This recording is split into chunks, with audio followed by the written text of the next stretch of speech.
So you saw it in the copy, and I am so excited right now. Daytona 500 Sunday is finally here. We've counted down. We've been counting down since before we were 100 days from the 500. Larry Mack has been tweeting every single day, counting down to the Great American Race. So tomorrow, maybe Larry Mack can take a day off from Twitter, but if you know Larry Mack like I know Larry Mack, Andy Petrie is here in the garage. Maybe we'll talk with Andy, talking with his crew chief. Just a quick team meeting. We'll swing back around. He looks pretty busy right now. But we're going to talk to some of these crew members. And I've been asking guys, not if they're nervous, because I don't think they are. Nervous isn't really something these guys and girls on these crews do. But anxious, I think that's something that's certainly possible, and I think most of them probably are. It's a little loud here this morning, but we're going to take you behind the scenes and show you what it's like being in the garage for the Daytona 500. So maybe we can talk with these guys. They just had this 14 car cranked up. They had her singing already early this morning, and we'll see if they can talk with us real quick. We're live on Facebook, and I just had a quick question for you. Tell everybody your name and what you do on the 14 team. Mike Buggeravich, crew chief, 14 car. So, Mike, I don't think you guys are nervous because you guys have done this before, and I know you got to kind of treat it like it's every other race, but does the Daytona 500 make you more anxious than normal? Yeah, I mean, it's a prestigious race, and everybody always wants to get a 500 ring, right? And, you know, my driver's no exception. He wants to really win this race. He's had a really good restrictor plate record here, but, you know, it's kind of eluded us here. So, you know, we're going to work hard, try and get that win today.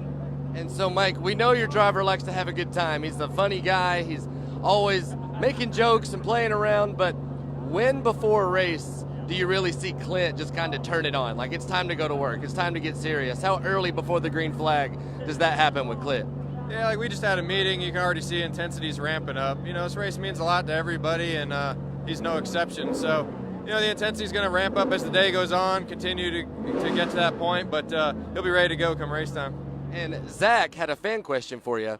What would you tell your younger self as you get ready for this race if you could go back in time and give you some advice?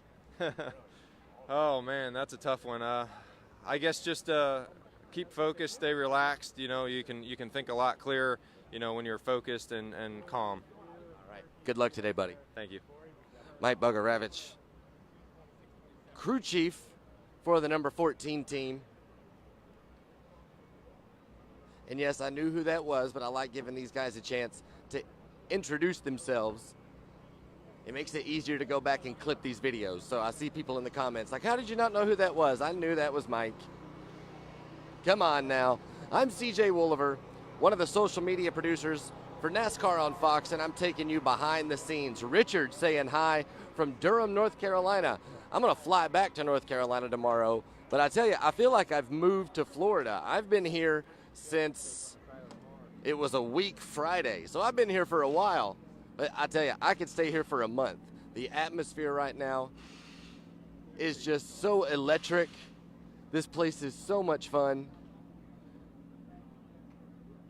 The 4 crew looks like they may have all of their pre-race preparations taken care of so far.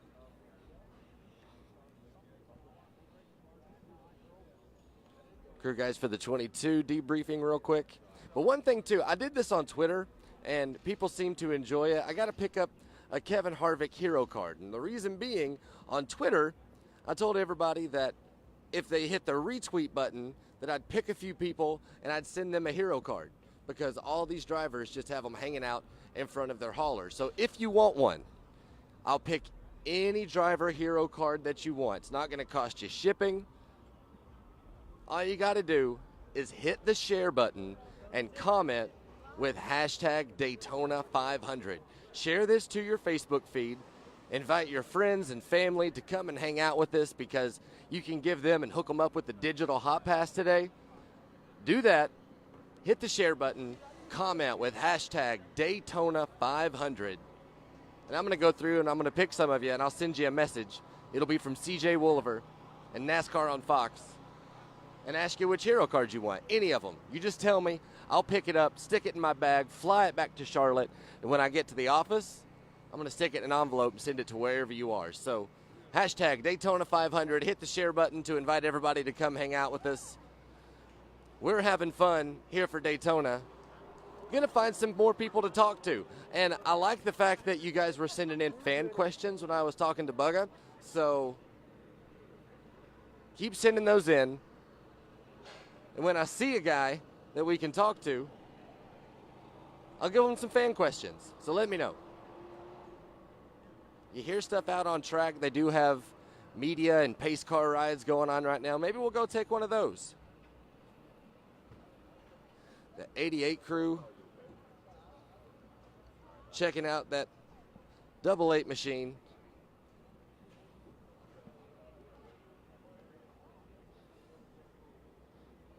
Just talking about what it's going to take to get a Daytona 500 win today. And real quick, I know, Andy, I know we've given you opportunities to interview drivers and crew chiefs and that sort of thing before, but I'm going to give you an opportunity real quick. I'll give you the mic. And what's the perfect interview with this guy? You can ask him the questions. I'm handing the show over to you. All right. Well, there might be a bit of a conflict of interest here because we're on the same team. But I guess I would want to know from Luke, if I was an insider here, wanting to know what kind of maybe a strategy that you hadn't revealed yet that you're going to use today. Well, I think for us, it really comes down to seeing how the race unfolds and seeing how the majority of the field decides to compete in the race. I feel like for us, we've got to be aggressive. We got to try to race hard. We got to put Daniel in the position to feel what it takes to get the lead and maintain the lead, and we got to do that starting from the start of the race. I hope that everybody's aggressive and allows us to race and make those moves early. But if it lines up and goes single file like we've seen some of the other races go down here, it might limit our opportunities early. But I expect it to get pretty interesting later on in the race. Well, that's one of our cars. We've actually been talking to all of our alliances and trying to get everybody to work together. If we can get our guys to at least cut each other a few breaks during the day to where we can line up, I think we can do some great things. And there was a fan question you can both answer that came in a few minutes ago. If you could go back in time before today and give your younger self some advice about the 2019 Daytona 500, what would you say? Well, you know, we come into these things, these speed weeks, and we try to make our car as fast as we can make it. And it seems like every year, I don't know why it is, every year we find out that we have a lot of speed and we don't have a lot of drivability. I would say to probably early on, try to build drivability into your car, because the 500 comes down to being able to make moves and the driver being able to take the car where he needs to either make a move or stop a move. If your car's not handling, you can't do that. And too many times I brought cars down here that were really fast but didn't drive well. Well, Luke, what was your advice to I think that's probably the same observation. We've had it throughout the last week and a half, and you come down here, you unload and qualify and trim, and nobody really is out there drafting, so you can't really go out there and test your car out in the way that you want to see how it feels when you're making those moves.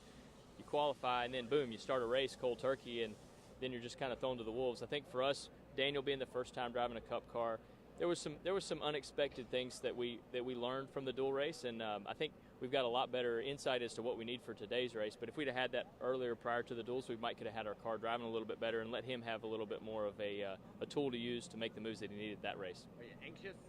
No, I'm excited. Nice, I like it. Thank you, Luke. Luke Lambert, Andy Petrie, hanging out talking about that 8 car.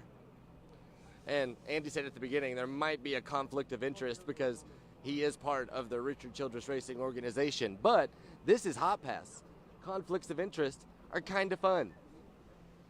So we're doing interviews, talking to whoever we run into, talking to crew guys, getting some close-ups of these hot rods. Do you guys want to see the grass? Also, don't forget, I'm giving away hero cards. Any driver you want, every single Cup driver has a hero card in front of their hauler. They got a little stand, you just walk by, you pick them up, then you can get it autographed and just keep it in your back pocket so you've got it whenever you run into the driver. So, you tell me which 2019 updated hero card you would like. Not even going to cost you shipping.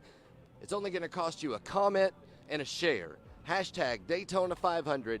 Put that in the comments. Hit the share button. It shows up on your timeline. Do those 2 things, and I'm going to send you a hero card once I get back to my office in Charlotte. I fly back out early.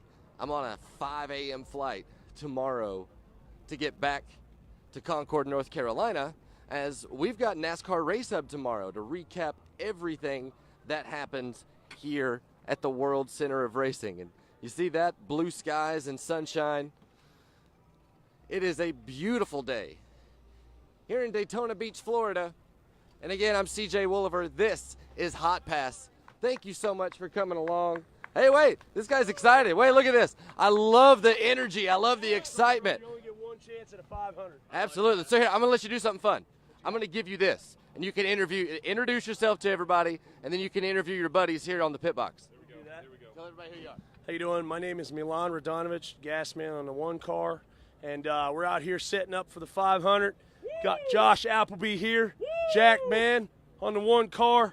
I love his answer. Woo! Boys, we're ready to go. I don't know if there's any team more ready, but we're ready to go. All right, and now I've not been asking guys if they're nervous because y'all got ice water in the veins. Yes, You've sir. done this before. I don't think you're nervous, but I think the correct question is, are you anxious? Oh yeah, I think we're excited. You know, we're finally kicking this off after 2 months in the off season. It's time to show off what we got. All right, thank you guys. Good luck today. Thank you. Crew guys for the number 1 machine, setting up the pit box. Kurt Busch's guys are ready to roll. I was walking by. I was getting ready to end this stream, and all of a sudden, I just hear a guy clapping and wooing. He was going all Ric Flair, and I love it. So we had to give him a chance to talk. So if you want a hero card, share it, comment, hashtag Daytona 500. Stick that in the comments, and I'm going to start replying, and I'll let you pick whichever one you want. Whoever your favorite driver is, I'll send you their hero card. It'll be coming in from a Fox Sports address in Charlotte, North Carolina. NASCAR Race Hub tomorrow at 6 o'clock to break down all of the action. We've got NASCAR Race Day for you on FS1. That's at 11 o'clock. Coverage moves to Fox at 1 o'clock. And then we go green for the 2019 Great American Race, the 61st annual Daytona 500, the driver introduction stage, almost completed here in the grass.